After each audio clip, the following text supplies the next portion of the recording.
আজকে আমাদের আলোচনার টপিক রোজা রাখার উদ্দেশ্য। আসসালামু আলাইকুম ডক্টর জাকির। ওয়ালাইকুম আসসালাম রহমতুল্লাহ বারাকাতু। আমাদের আজকের টপিক রোজা রাখার উদ্দেশ্য। আর আজকের অনুষ্ঠানে আপনার কাছে প্রথম প্রশ্ন, রোজা রাখার প্রধান যে উদ্দেশ্যগুলো সেগুলো কি কি?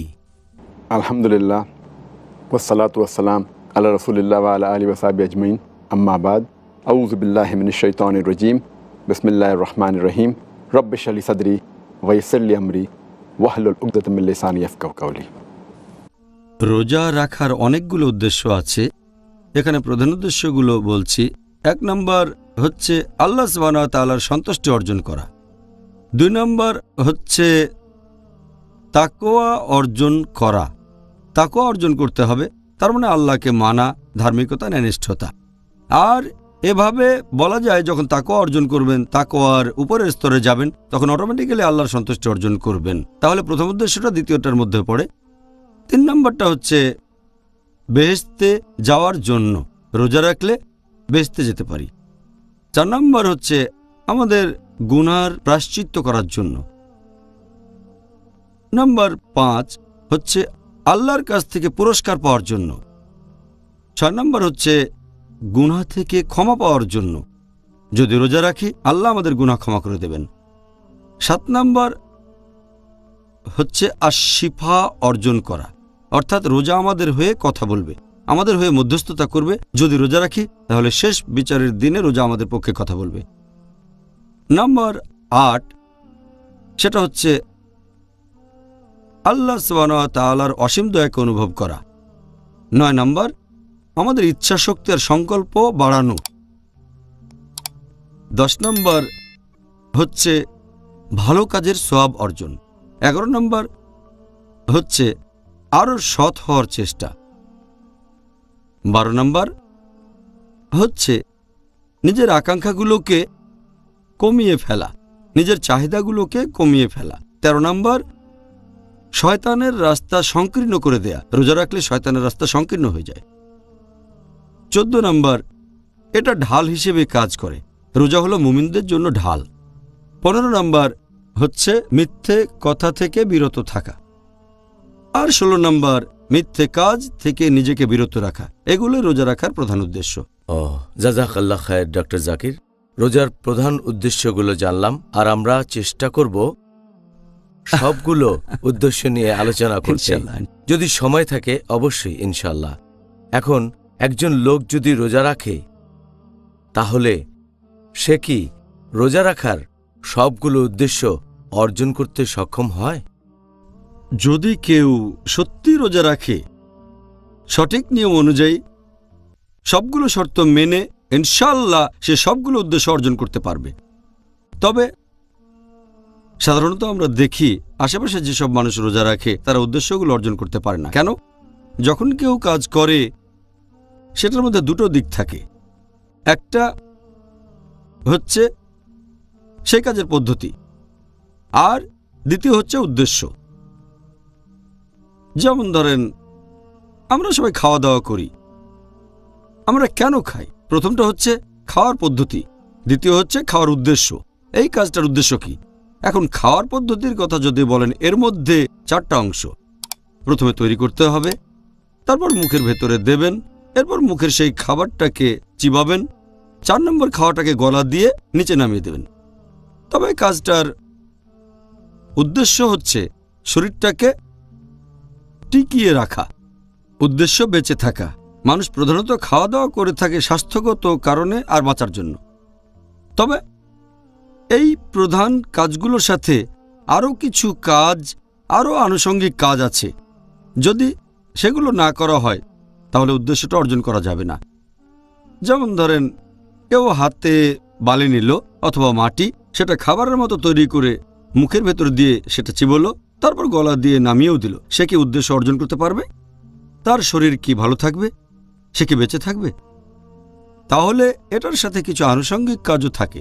একইভাবে রোজার ক্ষেত্রে আপনি সংযত থাকছেন খাবার, পানি, সহবাস থেকে, সূর্যোদয় থেকে সূর্যাস্ত পর্যন্ত। তবে এর পাশাপাশি আরও কিছু কাজ করতে হবে। আগেও বলেছি যে কাজগুলোতে উৎসাহ দেওয়া হয়েছে, যেগুলো সুপারিশ করা হয়েছে ইত্যাদি, যেসব কাজে অনুৎসাহিত করা হয়েছে, এগুলো মূল উদ্দেশ্য অর্জনের জন্য। এখন মানুষ হয়তো ঠিকমতো সবকিছু করেছে, অথবা ব্যাপারটা এরকম বলা যায় যে খাবারটা খাচ্ছেন সেটা স্বাস্থ্যকর হতে হবে। যদি নষ্ট হয়ে যাওয়া কিছু দিয়ে খাবার তৈরি করেন, সেটা আসলে স্বাস্থ্যকর হবে না। সেটা যদি খান তাহলে আপনার উদ্দেশ্যটা পূরণ হবে না, সুস্বাস্থ্য অর্জন হবে না। অথবা ধরেন কেউ স্বাস্থ্যকর উপাদান দিয়ে একটা খাবার তৈরি করে মুখের ভেতরে দিল, তারপর মুখে নিয়ে চিবালো, এরপর গলা দিয়ে নামিয়েও দিল, তবে কিছুক্ষণ পরে সে গলার ভেতরে আঙ্গুল ঢুকিয়ে দিয়ে বমি করে ফেলল। সে কি সুস্বাস্থ্যের উদ্দেশ্য অর্জন করতে পারবে? মোটেই না। একইভাবে রোজার উদ্দেশ্য অর্জন করতে গেলে আনুষঙ্গিক কাজগুলো করতে হবে। খাওয়া দাওয়া আর সহবাস থেকে বিরত থাকার পাশাপাশি বিরত থাকতে হবে মিথ্যে কথা এবং কাজ থেকে। আর যদি বমি করেন তাহলে উদ্দেশ্য পূরণ হবে না। আমি আরেকটা উদাহরণ দিই, যে ধরেন একটা লোক গ্রাম থেকে এই বোম্বে শহরে আসলো, তারপর সে লোকটা বলল আমি আমেরিকায় যেতে চাই। তখন এক লোক তাকে বলল, আচ্ছা টিকিট কেনেন, বোম্বে থেকে আমেরিকায় পৌঁছে যাবেন। আমেরিকায় যেতে গেলে প্রধান কাজ হচ্ছে প্লেনের টিকিট কাটবেন, প্লেনে করে যাবেন সোজা। তখন সেই লোক টিকিট কিনলো, তারপরে এয়ারপোর্টে গেলে জিজ্ঞেস করা হলো আপনার পাসপোর্ট কোথায়? এই পাসপোর্ট আবার কি? আমেরিকায় যেতে গেলে তো টিকিট লাগবে, টিকিট কিনেছি, পাসপোর্টের দরকারটা কি? লোকটা ফিরে গেল, পাসপোর্ট তৈরি করলো, এটা করতে হয়তো কয়েক সপ্তাহ সময় লাগলো, তারপর আবার আসলো। এবার জিজ্ঞেস করা হলো ইমিগ্রেশনের ছাড়পত্র আছে? এই ছাড়পত্র আবার কি? কিছু দেশে ইমিগ্রেশনের ছাড়পত্র লাগে। সে ফিরে গিয়ে ইমিগ্রেশনের ছাড়পত্রটাও আনলো আর ভাবলো এবার আমেরিকায় যেতে পারবো। তার কাছে এখন টিকিট আছে, পাসপোর্ট আছে, ইমিগ্রেশন ছাড়পত্র আছে। সে কাউন্টারে গিয়ে সেগুলো দেখিয়ে বোর্ডিং কারে উঠে বসলো। তারপর ইমিগ্রেশনে গেলে তাকে জিজ্ঞাসা করা হলো আপনার ভিসা কোথায়? ওখানে যেতে ভিসাও লাগে নাকি? সে আবার বাধা পেল, ফিরে গেল, ভিসার জন্য আবেদন করলো। আপনারাও জানেন যে আমেরিকার ভিসা পাওয়া এখন খুবই কঠিন ব্যাপার। যাই হোক, সে আবেদন করে ভিসা পেল। তাহলে আমেরিকায় কিভাবে যাবেন? প্লেনে করে যাবেন, এজন্য টিকিট লাগবে। তাহলে প্রধান কাজ হচ্ছে প্লেনে করে যাবেন, এজন্য টিকিট কিনতে হবে। তবে এর সাথে আনুষঙ্গিক জিনিসগুলো হচ্ছে আপনার পাসপোর্ট লাগবে, ইমিগ্রেশনের ছাড়পত্র লাগবে, এরপর লাগবে ভিসা। একজন লোক তার পাসপোর্ট ছাড়া অন্য দেশে যেতে পারবে না, আর কোনো দেশের ভিসা না পেলে সেই দেশে আমরা যেতে পারবো না। তাহলে এগুলো হচ্ছে আনুষঙ্গিক কাজ। যার এসব ব্যাপারে জ্ঞান আছে তিনি জানেন। তাহলে প্রধান কাজ টিকিট কিনতে হবে বোম্বে থেকে আমেরিকা পর্যন্ত। তবে ধরেন টিকিট কিনেছেন, আনুষঙ্গিক কাজগুলোও করেছে। যদি রোজার সাথে তুলনা করেন, এ সময় খাওয়া পান করা, সহবাস থেকে বিরত থাকব সূর্যোদয় থেকে সূর্যাস্ত পর্যন্ত, আর পাশাপাশি আনুষঙ্গিক কাজগুলো বিরত থাকবো মিথ্যে কথা থেকে। রোজার উপকার পাওয়ার জন্য বিরত থাকতে হবে মিথ্যে কাজ থেকে, সে কাজ থেকে যেগুলো হারাম। এগুলো আনুষঙ্গিক কাজ, এগুলো করলে উদ্দেশ্য অর্জন করতে পারবেন। এখন সেই লোকটা আমেরিকায় যেতে চায়, কিন্তু তার উদ্দেশ্যটা কি? অনেকেই আমেরিকায় যেতে চায় লেখাপড়া করার জন্য, ওখানে লেখাপড়ার মান খুব ভালো। অনেকে আমেরিকায় যায় ঘুরে বেড়ানোর জন্য, অনেক মানুষ সেখানে যায় পতিতাবৃত্তির জন্য, অনেক মানুষ সে দেশে যায় ড্রাগসের জন্য, অনেকে যায় অ্যালকোহলের জন্য, আবার অনেক মানুষ যায় সমকামিতার জন্য, কারণ আমেরিকাতে সমকামিতা হচ্ছে বৈধ। তাহলে আমেরিকায় যাওয়ার উদ্দেশ্যটা কি? অনেকে আমেরিকায় যায় জুয়া খেলার জন্য। তাহলে আমেরিকায় যে যাচ্ছেন তার উদ্দেশ্যটা আসলে কি? অনেকে রোজা রাখে কিন্তু উদ্দেশ্য থাকে আলাদা। অনেকে রোজা রেখে ডায়েটিং করে, অনেকে রোজা রাখে ওজন কমানোর জন্য। এমন হলে তারা এই উদ্দেশ্য অর্জন করতে পারবে না যে তাকওয়া, বেহেশত, গুনাহ থেকে ক্ষমা। তারা রোজা রাখছে, খাওয়া দাওয়া থেকে বিরত থাকছে, কিন্তু উদ্দেশ্য ওজন কমানো। এখন কেউ কেউ আমেরিকায় যেতে চায় পতিতাদের জন্য, ব্যভিচারের জন্য, জুয়া খেলার জন্য, অ্যালকোহল পানের জন্য, ড্রাগসের জন্য। তাহলে তার আসল উদ্দেশ্য পূরণ হবে না। এখানে উদ্দেশ্যটা খুব গুরুত্বপূর্ণ। অনেকে আমেরিকায় যায় লেখাপড়া করার জন্য। তাহলে আমাদের বুঝতে হবে যে আমাদের মধ্যে যারা আসলেই জানে যে রোজার সাথে কিছু আনুষঙ্গিক কাজ আছে, আর যদি তারা রোজা রাখার এই উদ্দেশ্যগুলো জানে, ইনশাল্লাহ তারা সব উদ্দেশ্য অর্জন করতে পারবে। যদি না পারে, এ ব্যাপারে আমাদের নবী মুহাম্মদ সাল্লাল্লাহু আলাইহি ওয়াসাল্লাম বলেছেন, এই সহিহ হাদিসটা উল্লেখ করা হয়েছে ইবনে মাজাহ, হাদিস নাম্বার 1690, যে অনেক মানুষই রোজা রাখে, তবে তারা ক্ষুধার্ত থাকার পুরস্কার বাদে আর কিছুই পায় না। আবার অনেকেই নামাজ আদায় করে থাকে, কিন্তু এই নামাজের জন্য তারা কোনো পুরস্কার পাবে না, শুধু নির্ঘুম কাটানো বাদে। আশা করি উত্তরটা পেয়েছেন। জাযাকাল্লাহ খায়ের ডক্টর জাকির। তাহলে এর পরে যে প্রশ্নটা আসবে সেটা হলো যে এখানে সেই আনুষঙ্গিক কাজগুলো কি কি হতে পারে যেগুলোর ব্যাপারে আপনি বলবেন, আর ইনশাল্লাহ এই কাজগুলোর আপনি আমাদের আরও বিস্তারিত বলবেন। রোজার সময় প্রধানত বিরত থাকব খাবার, পানীয় আর স্ত্রীর সাথে সহবাস করা থেকে। পাশাপাশি আনুষঙ্গিক যে কাজগুলো আমাদেরকে রোজা রাখার সত্যিকারের উদ্দেশ্য অর্জনে সাহায্য করবে। আপনি যদি এক সেন্টেন্সে উত্তরটা চান তাহলে বলবো আল্লাহ এবং তার রাসূলের নির্দেশগুলো মেনে চলা। যদি আল্লাহ এবং রাসূলের নির্দেশগুলো মেনে চলি, সবগুলো নির্দেশ, তাহলে ইনশাআল্লাহ আনুষঙ্গিক সবগুলো কাজ করা হয়ে যাবে। বিস্তারিত বললে কয়েকশো আছে, প্রধান কাজগুলোর কথা বলছি। কয়েকদিন আগে আমরা আলোচনা করেছিলাম রোজার সময় যেগুলো করা উচিত আর যেগুলো উচিত না। রোজার সময় কি কি কাজ করা উচিত এরকম 32টা পয়েন্টের কথা আমি বলেছি, আর 29টা কাজের কথা যেগুলো রোজার সময় করা উচিত না। সব মিলিয়ে 60-এর বেশি। তাহলে মোটামুটি 60টা পয়েন্ট, যে কোনটা করা উচিত আর কোনটা উচিত না। এক কথায় যদি আপনি আল্লাহ এবং রাসূলের নির্দেশগুলো মেনে চলেন, আনুষঙ্গিক কাজগুলো হয়ে যাবে। এছাড়াও আমি এখানে আরেকটু বলতে পারি, আগেও এগুলো আলোচনা করেছি। আমাদের নবী মুহাম্মদ সাল্লাল্লাহু আলাইহি ওয়াসাল্লাম বলেছেন, এটা আছে সহিহ বুখারীতে, খণ্ড নম্বর 3, বুক অব ফাস্টিং, হাদিস নাম্বার 1901। আমাদের নবী বলেছেন, যদি কেউ পুরো 1 মাস রোজা রাখে আল্লাহ সুবহানাহু ওয়া তাআলার জন্য আর আল্লাহর কাছ থেকে পুরস্কারের আশায়, তার সব গুনাহ ক্ষমা করা হবে।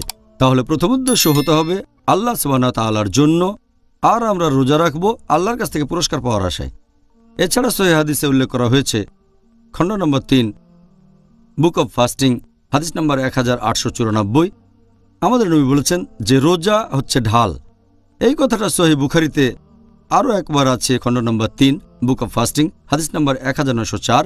আমাদের নবী বলেছেন, রোজা হচ্ছে ঢাল, এটা তোমাকে দোজখের আগুন থেকে রক্ষা করবে, পাপ থেকে বিরত রাখবে। আমাদের নবী আরও বলেছেন, এটা আছে সহিহ বুখারীতে, খণ্ড নম্বর 3, বুক অব ফাস্টিং, হাদিস নাম্বার 1903। তিনি বলেছেন, যে লোক মিথ্যে কাজ আর মিথ্যে কথা থেকে বিরত থাকে না, তার পানাহার থেকে বিরত থাকাতে আল্লাহ তাআলার কোনো প্রয়োজন নেই।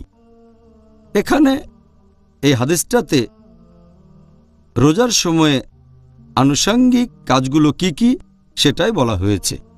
এখানে দুটো ক্যাটাগরি, মিথ্যে কথা আর মিথ্যে কাজ। মিথ্যে কথা এ সম্পর্কে আগেও বলেছি, পেছন থেকে নিন্দা করা, কুৎসা রটানো, মিথ্যে বলা, গালমন্দ করা, অশ্লীল কথা, গল্পগুজব, অহেতুক আড্ডা দেয়া। মিথ্যে কাজের মধ্যে রমজান মাসে অনেক মুসলিমই এসব করে থাকে, যেমন বিভিন্ন অনইসলামিক গান শোনা, এরপর মিউজিক শোনা, টিভিতে অনইসলামিক প্রোগ্রাম দেখা, অনইসলামিক সিনেমা, অনইসলামিক ম্যাগাজিন পড়া, অনইসলামিক ওয়েবসাইটে যাওয়া, অহেতুক খরচ করা, সব কিছু এই ক্যাটাগরিতে। আর এটা আগেও বলেছি, আগের উত্তরে আমাদের নবী সাল্লাল্লাহু আলাইহি ওয়াসাল্লাম বলেছেন, আছে সুনান ইবনে মাজাহ, হাদিস নাম্বার 1690, যে অনেক মানুষই রোজা রাখে কিন্তু ক্ষুধা ছাড়া কোনো পুরস্কার পায় না, আর অনেক মানুষই নামাজ আদায় করে কিন্তু সে নামাজ মূল্যহীন, নির্ঘুম থাকা ছাড়া কোনো পুরস্কার তারা পায় না।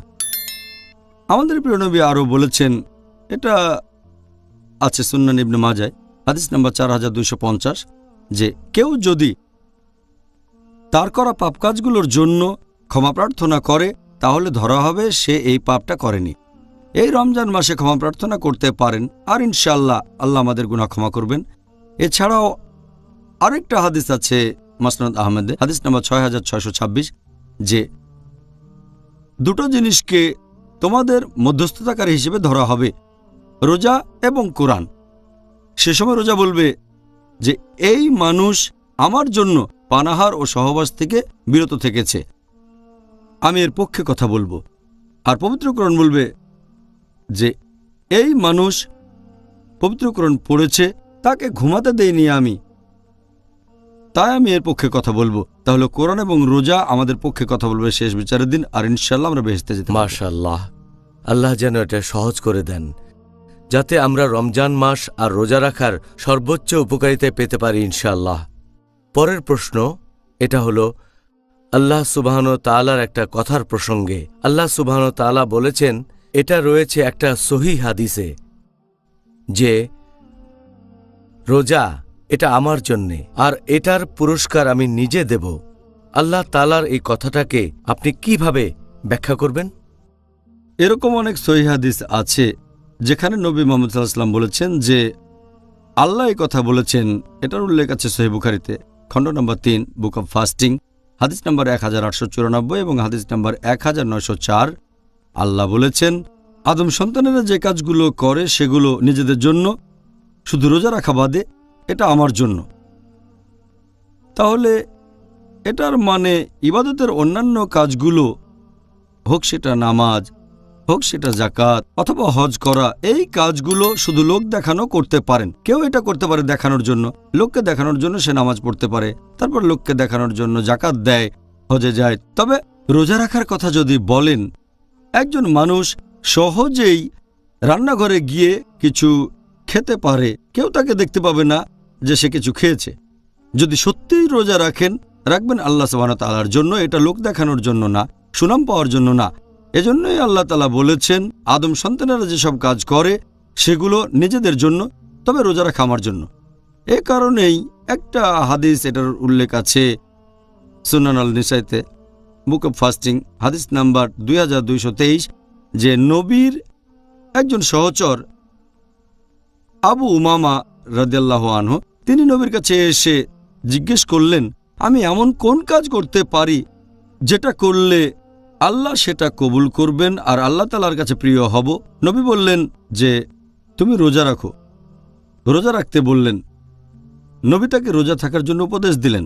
আর এছাড়াও আরেকটা হাদিস আছে সহিহ মুসলিমে, খণ্ড নম্বর 2, বুক অব ফাস্টিং, হাদিস নম্বর 2567। আমাদের নবী মুহাম্মদ সাল্লাল্লাহু আলাইহি ওয়াসাল্লাম বলেছেন যে আল্লাহ বলেছেন, আদম সন্তানেরা যেসব কাজ করে থাকে সেগুলো নিজেদের জন্য, তারা যে ভালো কাজগুলো করে তার বিনিময়ে 10 গুণ থেকে 700 গুণ বেশি পুরস্কার বেশি পায়। তবে রোজা এটা আমার জন্য, এটার পুরস্কার আমি নিজে দেব, কারণ সে খাবার, পানীয় আর আকাঙ্ক্ষা থেকে বিরত থাকছে আমার জন্য। তাহলে আল্লাহ বলেছেন তিনি পুরস্কার দেবেন। তার মানে রোজা রাখলে ইনশাআল্লাহ 700 গুণেরও বেশি পুরস্কার পাবেন। সেজন্য যেহেতু রোজা রাখবেন আল্লাহর জন্য, আল্লাহ বলেছেন যে আমি এর পুরস্কার দেব। এর বেশি কিছু বলেননি, তবে ইনশাআল্লাহ সেটা 700 গুণেরও বেশি হবে। অসাধারণ। দোয়া করি আমরা যেন 700 গুণ পুরস্কার পাই এই রমজানে, প্রত্যেক রমজানে আরো বেশি পাবো ইনশাআল্লাহ। ইনশাআল্লাহ। আপনি একটু আগেই একটা হাদিসের কথা বললেন যে আমাদের নবী মুহাম্মদ সাল্লাল্লাহু আলাইহি সাল্লাম তিনি বলেছেন যে রোজা হলো একটা ঢালের মতো, একটা নিরাপত্তা। আপনি কি আমাদের ব্যাখ্যা করে বলবেন যে কেন এটাকে ঢাল বলা হয়? নবী বলেছেন আছে সহিহ বুখারীতে, খণ্ড নম্বর 3, বুক অব ফাস্টিং, হাদিস নম্বর 1894, যে রোজা হচ্ছে ঢাল। এছাড়াও কথাটা আছে সহিহ বুখারীতে, খণ্ড নম্বর 3, বুক অব ফাস্টিং, হাদিস নম্বর 1904। নবী বলেছেন যে রোজা হচ্ছে ঢাল, এটা তোমাদের দোজখের আগুন থেকে রক্ষা করবে আর পাপ কাজ থেকে বিরত রাখবে। যে কারণে নবী সাল্লাল্লাহু আলাইহি সাল্লাম এই কথাটা বলেছেন সেটা হলো, আমরা যখন কিছু খাই, যখন পেটটা ভর্তি থাকে, তখনই আমরা অন্য কাজের কথা চিন্তা করতে পারি। অনেক কাজই হতে পারে হারাম, যেগুলো করা ঠিক না। কিন্তু যখন কেউ ক্ষুধার্ত থাকে তখন সে এই হারাম কাজের চিন্তা করে না। যখন পেটটা ভর্তি থাকবে তখন কাজগুলোর কথা ভাববেন, কিন্তু যখন ক্ষুধার্ত, যদি আসলেই ক্ষুধার্ত থাকেন, তখন আপনি সিনেমা দেখার চিন্তা করবেন না, তখন আপনি মিউজিকের কথা চিন্তা করবেন না। আর এজন্যই যখন কেউ ক্ষুধার্ত থাকে তখন সে খারাপ কাজের চিন্তা করে না। এজন্যই নবী বলেছেন যে রোজা হচ্ছে ঢালের মতো। এছাড়াও প্রিয় নবী মুহাম্মদ সাল্লাল্লাহু আলাইহি সাল্লাম বলেছেন, এটা আছে সহিহ বুখারীতে, খণ্ড নম্বর ৪, বুক অব জিহাদ, হাদিস নাম্বার 2840। আমাদের প্রিয় নবী বলেছেন যে যদি কেউ রোজা থাকে একদিন, আল্লাহ সুবহানাহু ওয়া তাআলা দোজখের আগুনকে তার কাছ থেকে দূরে রাখবেন, আর সেই দূরত্ব হবে ৭০ বছরের সমান। আরেকটা হাদিসে আমাদের নবী মুহাম্মদ সাল্লাল্লাহু আলাইহি সাল্লাম বলেছেন, এটা আছে আল তিরমিজিতে, বুক অব জিহাদ, হাদিস নাম্বার 1624। আমাদের প্রিয় নবী বলেছেন, যদি কেউ একদিনের জন্য রোজা রাখে, আল্লাহ সুবহানাহু ওয়া তাআলা সেই লোক আর দোজখের আগুনের মধ্যে একটা পরীক্ষা তৈরি করবেন, যার দূরত্ব হবে এই পৃথিবী থেকে বেহেশতের দূরত্বের সমান। তাহলে কেউ যখন রোজা রাখে তখন শয়তানের পথটাও অনেকটা সংকীর্ণ হয়ে যায়।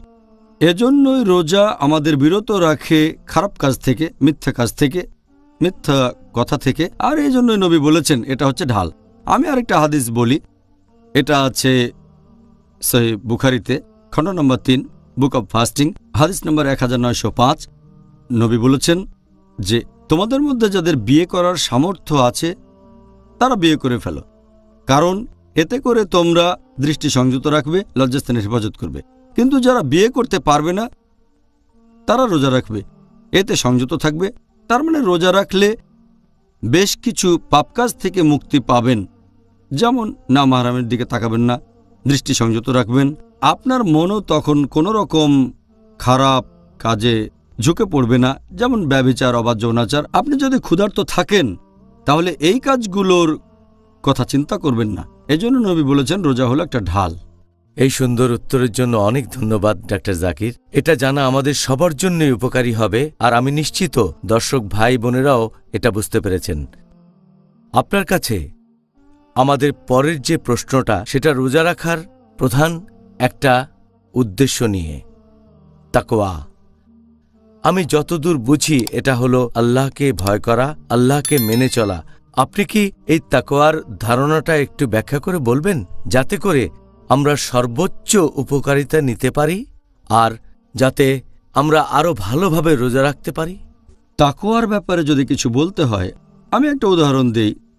ধরেন আপনি খুব সরু একটা রাস্তায় হাঁটছেন, আশেপাশে অনেক কাঁটা গাছ আছে, কাঁটা গাছ, ঝোপঝাড়, এইসব আর কি, চারিদিকে অনেক কাঁটা। সেই রাস্তা দিয়ে হাঁটছেন আর খেয়াল রাখছেন আপনার পোশাকটা যেন কাঁটায় আটকে না যায়, ছিঁড়ে না যায়। এই কাজটা যেরকম, তাকওয়ার কাজটাও সেরকম। ভাষাগত দিক থেকে তাকওয়া এসেছে আরবি শব্দ ওয়াকা থেকে, মানে সংযত থাকা, যার মানে ভয় পাওয়া, যার মানে বিরত থাকা। ইসলামিক পরিভাষায় আল্লাহকে ভয় পাওয়া। ইসলামের ভাষায় তাকওয়া হচ্ছে আমাদের মনের একটা বিশেষ অবস্থা, আর আল্লাহ তাআলা সম্পর্কে সচেতন থাকা, আল্লাহর অস্তিত্ব আর জ্ঞান সম্পর্কে সচেতন থাকা। এটার কারণেই সে ন্যায়নিষ্ঠ কাজ করে, আর তাকে সেই ধরনের কাজ থেকে বিরত রাখে যেগুলো হারাম, তাকে ধার্মিক বানায়। তাই এই তাকওয়া শব্দের যদি অনুবাদ করেন তাহলে দাঁড়াবে স্রষ্টাকে মানা বা আল্লাহকে মানা। এর আরেকটা অর্থ হচ্ছে ধার্মিকতা, আরেকটা অর্থ ন্যায়নিষ্ঠতা, এক কথায়। আর তাকওয়া আমাদের প্রিয় নবী বলেছেন এটা একটা ঢাল। তাকওয়া হচ্ছে সেই ঢাল যা দোজখের আগুন থেকে রক্ষা করবে আর আল্লাহ সুবহানাহু ওয়া তাআলার শাস্তি থেকে রক্ষা করবে। পবিত্র কোরআনে এরকম অনেক আয়াত আছে যেখানে তাকওয়ার কথা বলা হয়েছে। আল্লাহ পবিত্র কোরআনে বলেছেন, সূরা আলে ইমরান অধ্যায় নম্বর 3 আয়াত নম্বর 102, ইয়া আইয়ুহাল্লাযীনা আমানু, হে মুমিনগণ, আল্লাহ তাআলার উপর তাকওয়া রাখো এবং তোমরা আত্মসমর্পণকারী না হয়ে মৃত্যুবরণ করো না। তার মানে বিশ্বাসীরা আল্লাহ সুবহানাহু ওয়া তাআলাকে ভয় করবে আর মুসলিম না হয়ে মৃত্যুবরণ করবে না। আর ইবনে মাসউদ রাদিয়াল্লাহু আনহু পবিত্র কোরআনের এই আয়াত সম্পর্কে বলেছেন যে এটার মানে হচ্ছে বিশ্বাসীরা আল্লাহ সুবহানাহু ওয়া তাআলাকে মেনে চলবে, অবাধ্য হবে না, আল্লাহকে মনে রাখবে, তার কথা ভুলে যাবে না, আল্লাহকে ধন্যবাদ জানাবে, অকৃতজ্ঞ হয়ে থাকবে না। আর বিচার করার মানদণ্ডটা আল্লাহ সুবহানাহু ওয়া তাআলার কাছে, সবার বিচার করার মানদণ্ডটা হচ্ছে তাকওয়া। আল্লাহ পবিত্রকরণে বলেছেন সূরা হুজুরাত অধ্যায় নম্বর 49 আয়াত নম্বর 13, يا أيها الناس إنا خلقناكم من ذكر وأنثى وجعلناكم شعوبا وقبائل لتعارفوا إن أكرمكم عند الله أتقاكم إن الله عليم خبير। যার মানে, হে মানুষ জাতি, আমি তোমাদের সৃষ্টি করেছি একজোড়া পুরুষ ও নারী হতে, পরে তোমাদের বিভক্ত করেছি বিভিন্ন জাতি ও গোত্রে, যাতে করে তোমরা একে অন্যের সাথে পরিচিত হতে পারো, এমন না যে একে অন্যকে ঘৃণা করবে। আর আল্লাহর কাছে সবচেয়ে মর্যাদা সম্পন্ন সেই ব্যক্তি যার রয়েছে তাকওয়া। আল্লাহ তাআলার কাছে বিচার করার মানদণ্ডটা সেটা লিঙ্গ না, গায়ের রং না, সেটা গোত্র না, টাকা পয়সা না, ধন সম্পদ না, অথবা বয়স না, সেটা হচ্ছে তাকওয়া, আল্লাহকে মেনে চলা, ধার্মিকতা, ন্যায়নিষ্ঠতা। একজন মানুষ যে মানদণ্ড দিয়ে আরেকজনের উপর থাকবে সেটা হচ্ছে তাকওয়া। আর আমাদের নবী মুহাম্মদ সাল্লাল্লাহু আলাইহি সাল্লাম সবসময় সাহাবীগণকে উৎসাহিত করেছেন, তার সহচরদের সবসময় বলেছেন যে তোমাদের তাকওয়া বাড়াতে হবে। বিশেষ করে যখন তারা যুদ্ধক্ষেত্রে যেতেন, নবী তখন বলতেন, আল্লাহকে ভয় করো, তাকওয়া রাখো। সাহাবীগণ তাই এই নির্দেশ মেনেছেন, উপদেশ মেনে চলেছেন। খোলাফায়ে রাশেদিনও, এমন একটা হাদিস আছে যে খলিফা ওমর রাদিয়াল্লাহু আনহু তার ছেলে আব্দুল্লাহ রাদিয়াল্লাহু আনহুকে বলছেন যে তাকওয়া রাখো, আল্লাহকে ভয় করো। তিনি ছেলেকে বলছেন, আল্লাহকে ভয় করো, তিনি তোমাকে রক্ষা করবেন। তাকওয়া অর্জন করো, আল্লাহ তোমাকে রক্ষা করবেন। তিনি আরও বলেছেন, যদি আল্লাহর পথে কিছু দান করো, আল্লাহ তোমাকে পুরস্কার দেবেন। আল্লাহকে ধন্যবাদ দিলে তিনি আরও বাড়িয়ে দেবেন।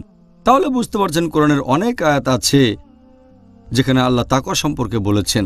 যেমন ধরেন, আল্লাহ বলেছেন যে তাকওয়া হলো সেই মানদণ্ড যার মাধ্যমে মানুষ ন্যায়নিষ্ঠতা অর্জন করতে পারে, আর আল্লাহ তোমাদের কাজগুলো কবুল করবেন।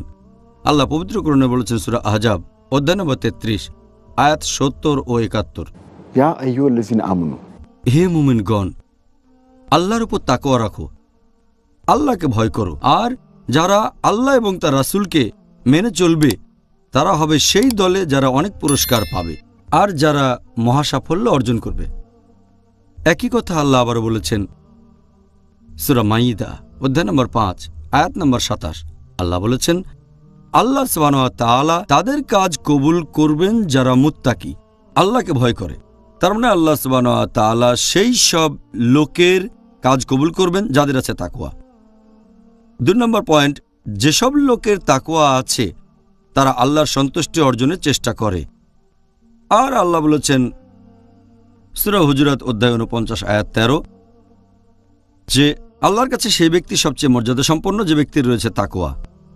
আল্লাহ পবিত্র কোরআনে বলেছেন সূরা আলে ইমরান অধ্যায় নম্বর 3 আয়াত নম্বর 76, যারা তাদের অঙ্গীকার পূর্ণ করে এবং তাকওয়া অবলম্বন করে চলে, অবশ্যই আল্লাহ মুত্তাকিদের ভালোবেসে থাকেন। আল্লাহ ভালোবাসেন যাদের তাকওয়া আছে।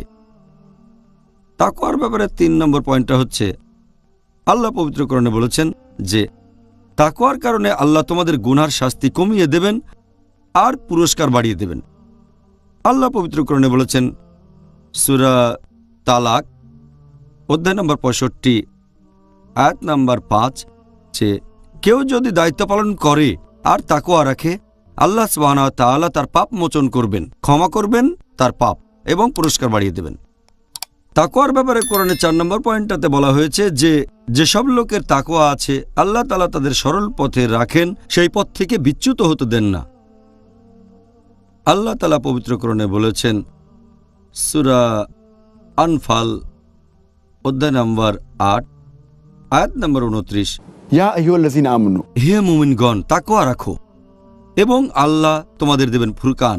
ফুরকান মানে যেটা দিয়ে ন্যায় আর অন্যায়কে আলাদা করবে। এখন বিশেষজ্ঞগণ অনেকে বলেছেন যে এই ফুরকান হচ্ছে সরল পথ, আবার অনেক বিশেষজ্ঞ বলেছেন ফুরকান মানে হচ্ছে বেহেশত। যদি আপনার তাকওয়া থাকে বেহেশতে যেতে পারবেন আপনি। এছাড়াও কোরআনে আরও বলা হয়েছে, আল্লাহ পবিত্র কোরআনে বলেছেন সূরা হাদিদ অধ্যায় নম্বর 57 আয়াত নম্বর 28, যাদের তাকওয়া থাকবে এবং রাসূলকে বিশ্বাস করবে, আল্লাহ সুবহানাহু ওয়া তাআলা তোমাদের দেবেন আলো যার সাহায্যে পথ চলবে। তাহলে তাকওয়া আপনাকে সরল পথে রাখবে, পাপ থেকে দূরে রাখবে। এই তাকওয়া কিভাবে অর্জন করব? আল্লাহ পবিত্রকরণে বলেছেন সূরা বাকারা অধ্যায় নম্বর 2 আয়াত নম্বর 21, ইয়া আইয়ুহান নাস, হে মানুষ জাতি, তোমাদের প্রতিপালকের ইবাদত করো, যিনি সৃষ্টি করেছেন তোমাদের ও তোমাদের পূর্ববর্তীদের, যাতে করে তোমরা শিখতে পারো তাকওয়া। যদি আল্লাহর ইবাদত করেন, যিনি আমাদের সৃষ্টি করেছেন, তাহলে তাকওয়া শিখবেন। আল্লাহ পবিত্রকরণে বলেছেন সূরা বাকারা অধ্যায় 2 আয়াত 183, ইয়া আইয়ুহাল্লাযীনা আমানু হে মুমিনগণ, কুতিবা আলাইকুমুস সিয়ামু তোমাদের জন্য সিয়ামের বিধান দেওয়া হলো, কামা কুতিবা আলাল্লাযীনা মিন কাবলিকুম যেমন বিধান দেওয়া হয়েছিল তোমাদের পূর্ববর্তীগণকে, লাল্লাকুম তাত্তাকুন, যাতে করে তোমরা শিখতে পারো আত্মসংযম। এখানে শব্দটা তাত্তাকুন, যাতে করে শিখতে পারো তাকওয়া। আর এখানে দুটো উদাহরণ দেওয়া আছে যে কিভাবে তাকওয়া অর্জন করবেন। একটা উপায় হচ্ছে আল্লাহ তাআলার ইবাদত করা। আমরা জানি নামাজ সেরা স্তম্ভ, আর মুসলিমরা সবাই নামাজ পড়ব আল্লাহ তাআলার উদ্দেশ্যে প্রত্যেক দিন 5 বার। এতে করে আমরা সরল পথে থাকব আর তাকওয়া বেড়ে যাবে। তাহলে একটা হচ্ছে প্রতিদিনের কাজ, আর রমজান বছরে একবার বাৎসরিক কাজ।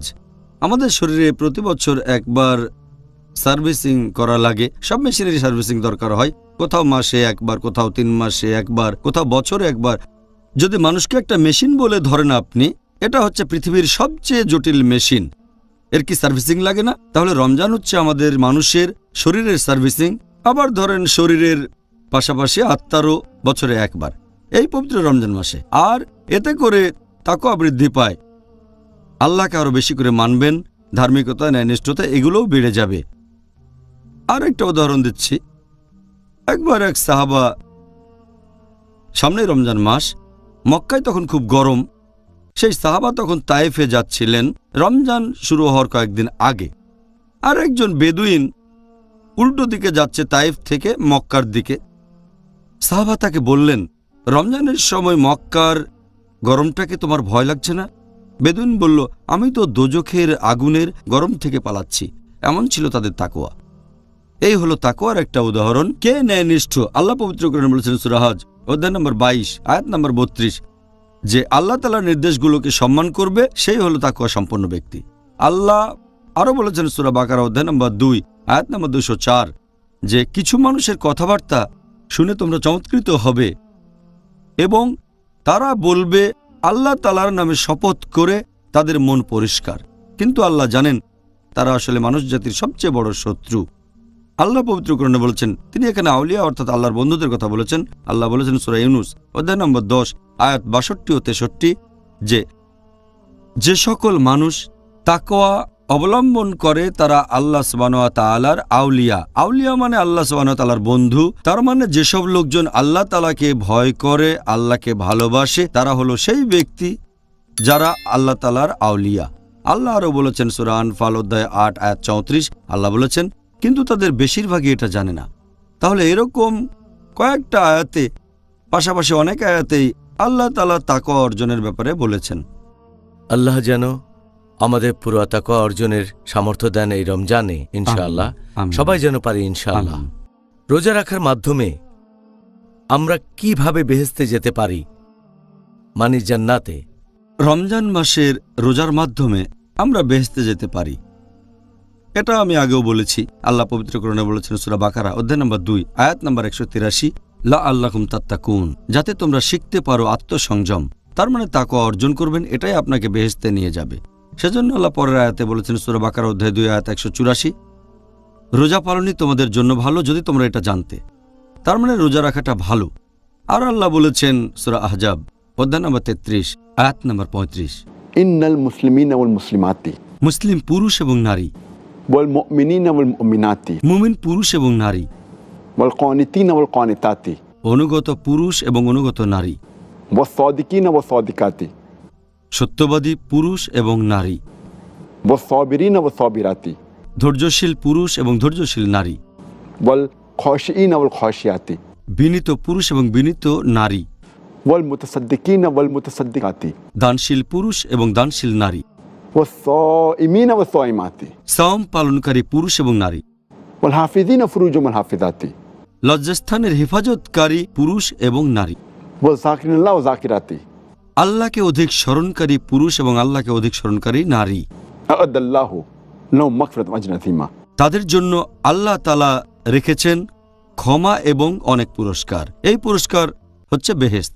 তাহলে এখানে আল্লাহ তাদের কথা বলছেন যারা আত্মসমর্পণকারী, যারা বিশ্বাস করে, তারপর যারা অনুগত, সত্যি কথা বলে, যারা নামাজ আদায় করে, জাকাত আদায় করে, যারা রমজান মাসে রোজা পালন করে, যারা লজ্জাস্থানের হেফাজত করে, যারা আল্লাহকে স্মরণ করে, এদের সবাইকে আল্লাহ বেহেশতের প্রতিশ্রুতি দিয়েছেন।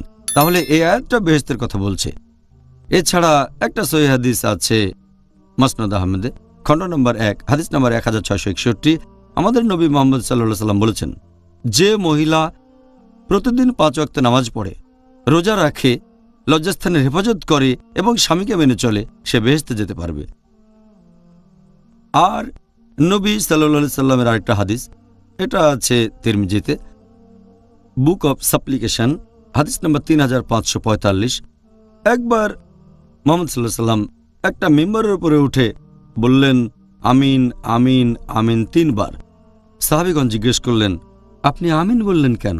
নবী বললেন যে ফেরেশতা জিবরাইল তার কাছে এসে বলেছিলেন, যে লোক রমজান মাসে গুনাহ থেকে ক্ষমা পায় না সেটা তার জন্য দুঃখজনক, আর সে বেহেশতে যেতে পারবে না। ফেরেশতা জিবরাইল আলাইহিস সালাম নবী সাল্লাল্লাহু আলাইহি সাল্লামকে বললেন, আর নবী তখন 3 বার বললেন আমিন। এছাড়াও আরেকটা হাদিস, এটার উল্লেখ আছে সহিহ ইবনে হিব্বান, বুক অব ফাস্টিং, হাদিস নাম্বার 3438। এক লোক নবীর কাছে এসে নবীকে বলল যে আমি আল্লাহ ছাড়া কারো ইবাদত করি না, আর বিশ্বাস করি মুহাম্মদ সাল্লাল্লাহু আলাইহি সাল্লাম আল্লাহর রাসূল, দিনে 5 ওয়াক্ত নামাজ পড়ি, আমি জাকাত দেই, আর আমি রমজান মাসে রোজা রাখি, জামাতে নামাজ পড়ি। আমি আখিরাতে কাদের সাথে থাকব? আমার পুরস্কার কি হবে? নবী বললেন যে তুমি থাকবে আমার উম্মত এবং শহীদদের মাঝে, তার মানে সে বেহেশতে যাবে। এছাড়াও আরেকটা হাদিস, এটার উল্লেখ আছে তিরমিজিতে, হাদিস নাম্বার 2616। একজন লোক নবীর কাছে এসে জিজ্ঞেস করল যে আমার কি করা উচিত যেটা দিয়ে আমি বেহেশতে যেতে পারি? নবী বললেন যে এই কাজটা তো আসলে খুবই কঠিন, তবে আল্লাহ যদি কাউকে সাহায্য করেন তাহলে খুবই সহজ। বিশ্বাস করবে আর ইবাদত করবে একজন স্রষ্টার, সর্বশক্তিমান আল্লাহর সাথে কাউকে শরীক করবে না, আর রাসূলকে বিশ্বাস করবে, দিনে 5 ওয়াক্ত নামাজ পড়বে, তারপর জাকাত দেবে, রমজান মাসে রোজা রাখবে, আর হজ পালন করবে, তাহলে ইনশাল্লাহ বেহেশতে যেতে পারবে। আরেকটা সহিহ হাদিস, এটার উল্লেখ করা হয়েছে মাসনাদ আহমেদে। এছাড়াও এটা আছে সুনান আল নিসাইতে, এছাড়াও আছে সহিহ জামিতে, হাদিস নাম্বার 4044, যে আবু উমামা রাদিয়াল্লাহু আনহু নবীর কাছে এসে প্রশ্ন করলেন যে বেহেশতে যেতে হলে আমাকে কি করতে হবে? নবী বললেন, রোজা রাখো, এটার মতো আর কিছুই নেই। তাহলে বেহেশতে যেতে হলে আমাদের নবী বলেছেন যে তোমরা রোজা রাখো। এছাড়াও আরেকটা হাদিস আছে সহিহ বুখারীতে, খণ্ড নম্বর 3, বুক অব ফাস্টিং, হাদিস নাম্বার 1899। নবী বলেছেন যে পবিত্র রমজান মাসে বেহেশতের দরজা খোলা থাকে, দোজখের দরজা বন্ধ থাকে, শয়তান সেগুলো বাঁধা থাকে। নবী আরও বলেছেন, এটা আছে সহিহ বুখারীতে, খণ্ড নম্বর 3, বুক অব ফাস্টিং, হাদিস নাম্বার 1896। এখানে বলা হয়েছে যে বেহেশতে একটা দরজা আছে যেটা নাম হচ্ছে রাইয়ান, আর এই দরজা দিয়ে শুধু তারাই ভেতরে যেতে পারবে যারা রোজা রেখেছে, আর যারা রোজা রাখেনি তারা এই দরজা দিয়ে যেতে পারবে না। সেদিন আল্লাহ তাআলা আমাদের বলবেন, যারা রোজা রেখেছো তারা উঠে দাঁড়াও, রোজাদাররা সবাই উঠে দাঁড়াবে এবং এই দরজা দিয়ে ভেতরে যাবে, এরপর দরজাটা বন্ধ হয়ে যাবে। আর যারা রোজা রাখেনি তারা এই দরজা দিয়ে ভেতরে যাওয়ার অনুমতি পাবে না। তাহলে রোজা রাখলে আপনি এই দরজা দিয়ে বেহেশতে যেতে পারবেন ইনশাআল্লাহ। আল্লাহ সুবহানাহু ওয়া তাআলা যেন সেই সৌভাগ্য দেন, আমরা যেন এই দরজা অর্থাৎ রাইয়ান দিয়ে যেতে পারি জান্নাতুল ফেরদৌসে ইনশাআল্লাহ। ডক্টর জাকির, আজকের অনুষ্ঠানে ইন্টারভিউর প্রথম পর্ব আমরা শেষ করেছি। আমি এখন আজকের টপিকের উপর দর্শকদের পাঠানো কিছু প্রশ্ন আপনাকে করতে চাই, ঠিক আছে তো? অবশ্যই। আমাদের পিস টিভির দর্শকরা এই প্রশ্নগুলো পাঠিয়েছেন। আমরা আজকের এই টপিকের উপর দর্শকদের কাছ থেকে হাজার হাজার চিঠি পেয়েছি রোজা রাখার উদ্দেশ্য নিয়ে। প্রথম প্রশ্ন, যে কিছু মুসলিম কেন শুধুমাত্র রমজান মাসেই বিভিন্ন রকম পাপ কাজ থেকে বিরত থাকে? যখন তারা রোজা রাখে, এরপর রমজান চলে গেলে বাকি 11 মাস আমরা দেখি তারা মিথ্যা বলছে, ঠকাচ্ছে, চুরি করছে, এছাড়াও আরো অনেক গুরুতর পাপ অবলীলায় করে যাচ্ছে। আল্লাহ যেন আমাদের এই পাপ কাজ থেকে রক্ষা করেন, আমিন। ব্যাপারটা এমন কেন যে লোকগুলো ঠিক কোন কারণে 11 মাস ধরে এই পাপগুলো করে আর 1 মাস করে না? এই কারণটা সম্পর্কে আগেও বলেছি যে আমাদের আগে উদ্দেশ্যটা জানতে হবে। যদি আপনি রোজার উদ্দেশ্যটা জানেন, ইনশাআল্লাহ রমজান মাস শেষ হয়ে গেলেও আপনি সরল পথে থাকতে পারবেন। আমি একটা উদাহরণ দিয়েছিলাম যে একটা হলো কাজের পদ্ধতি আর একটা উদ্দেশ্য। লোকজন হয়তো পদ্ধতিটা জানে, খাবার খাওয়ার পদ্ধতি, প্রথমে খাবারটা তৈরি করবেন, মুখের ভেতরে দেবেন, সেটাকে চিবাবেন, তারপর গলা দিয়ে নামিয়ে দেবেন। তাহলে কাজটার পদ্ধতি ভালো করে জানেন। রমজানের ক্ষেত্রে ব্যাপারটা একই, কিন্তু পরে যদি কেউ গলায় আঙ্গুল দিয়ে বমি করে ফেলে, এতে করে তার স্বাস্থ্য ভালো হবে না। তাহলে এখানে কি হচ্ছে? রোজার মূল উদ্দেশ্যটা অনেকেই জানে না। উদ্দেশ্য হলো তাকওয়া বৃদ্ধি করা, যাতে করে আল্লাহ সুবহানাহু ওয়া তাআলার কাছাকাছি থাকতে পারি। এটাই হচ্ছে আসল উদ্দেশ্য। তাই রমজান মাস শেষ হয়ে গেলেও আমরা সরল পথে থাকতে পারবো। তার কারণ আমরা সব সময় স্মরণ করব আল্লাহ সুবহানাহু ওয়া তাআলাকে। আর যখন আমাদের গুনাহ ক্ষমা করা হবে, যখন আপনি গুনাহর জন্য অনুতপ্ত হয়ে ক্ষমা চাইবেন, যে আপনি স্বীকার করছেন কাজটা ভুল, সেজন্যই ক্ষমা চাচ্ছেন, তখন থেকে আপনি সেই কাজটা অবশ্যই আর করবেন না। তাই যারা রমজান মাসে সঠিক পথে থাকবে, অন্য সময়ও তারা এ পথ থেকে বিচ্যুত হবে না। তাই আমি আশা করছি যে ইনশাআল্লাহ রমজান মাসের মতো অন্যান্য মাসেও তারা সরল পথে থাকবে। সারা বছর দিনে 5 ওয়াক্ত নামাজ পড়বে সরল পথে থাকার জন্য। রমজান মাসে বছরে একবার শরীরের সার্ভিসিং হবে, পাশাপাশি আত্মারও সার্ভিসিং হবে। বছরে একবারই এটা যথেষ্ট। আপনাকে সঠিক নিয়মটা জানতে হবে। খুব সুন্দর বলেছেন। আশা করি আমরা যেন এই মাসে আল্লাহর কাছাকাছি যেতে পারি ইনশাল্লাহ। 2 নম্বর প্রশ্ন, এরকম কিছু মুসলিম আছে যারা মিথ্যা কথা বলে থাকে তাদের পেশার ক্ষেত্রে। আমার মনে হয় এখানে বলা হচ্ছে আইনজীবী, মানে লয়ার, এ ধরনের পেশা। লয়ার না লায়ার। রমজান মাসে রোজা রেখেও তারা মিথ্যা কথা বলে। এই ধরনের মুসলিমদের আপনি কি পরামর্শ দিতে চান? এটা কি তাদের রোজাতে প্রভাব ফেলছে? কেউ রোজা অবস্থায় মিথ্যে কথা বললে তার ফলাফল কি হবে? এ প্রসঙ্গে নবী মুহাম্মদ সাল্লাল্লাহু আলাইহি সাল্লাম বলেছেন, আছে সহিহ বুখারীতে, খণ্ড নাম্বার 3, বুক অব ফাস্টিং, হাদিস নাম্বার 1903। নবী বলেছেন, যে লোক তার মিথ্যে কাজ আর মিথ্যে কথা বাদ দেবে না, তার পানাহার থেকে বিরত থাকায় আল্লাহর কোনো প্রয়োজন নেই। আপনি যদি মিথ্যে কথা বলেন, তাহলে রোজার মূল উদ্দেশ্যটা পূরণ হবে না। তবে এজন্য কি রোজা ভেঙে যাবে? না, এতে রোজা ভাঙবে না। সে হয়তো কোনো উপকার পাবে না, তার রোজা ভেঙে যাবে না, তবে পুরস্কার হয়তো কমে যাবে, অথবা সে মিথ্যে বলার জন্য শাস্তি পাবে। একটা উদাহরণ দেই, যেমন ধরেন কেউ হয়তো অজু করবে কিন্তু পানি খুঁজে পাচ্ছে না, তখন সে পানি চুরি করে সেটা দিয়ে অজু করলো। তার অজু কি হবে? হ্যাঁ, অবশ্যই অজু হবে। তবে কোনো কিছু চুরি করা ঠিক না। চুরি করা ঠিক না, তবে অজুটা ঠিক আছে।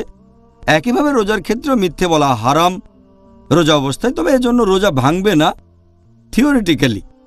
প্র্যাকটিক্যালি হয়তো পুরস্কার পাবে না।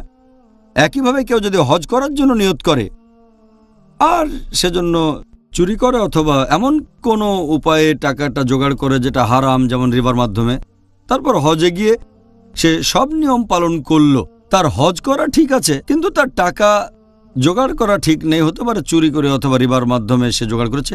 সেরকম এখানেও থিওরিটিক্যালি তার রোজা ভাঙবে না, সে রোজাটা রাখতে পারবে, তবে তার পুরস্কার কমে যাবে, তার পয়েন্ট এখানে কমে যাবে, আর মিথ্যে বলার জন্য অনেক নেগেটিভ পয়েন্ট পাবে। আসলে আমাদের নিয়ত হতে হবে পবিত্র কোরআন আর সুন্নাহ অনুযায়ী। ডক্টর জাকির, আজকে আমাদের অনুষ্ঠানের সময় শেষ। দর্শকদের আরো অনেক প্রশ্ন আছে যেগুলোর উত্তর দিতে হবে। আমরা সেই প্রশ্নগুলোর উত্তর অবশ্যই দেব এই সিরিজের পরবর্তী পর্বে ইনশাআল্লাহ। জাযাকাল্লাহ খায়ের আপনার বলা এই সুন্দর উত্তরগুলোর জন্য। দর্শক ভাই বোনদের পাঠানো প্রশ্নগুলোর উত্তর খুব সুন্দরভাবে দিয়েছেন। তার আগে আপনার একটা সুন্দর ইন্টারভিউ নিয়েছি, যার টপিক ছিল রোজা রাখার উদ্দেশ্য। আপনাকে অনেক ধন্যবাদ। জাযাকাল্লাহ খায়ের।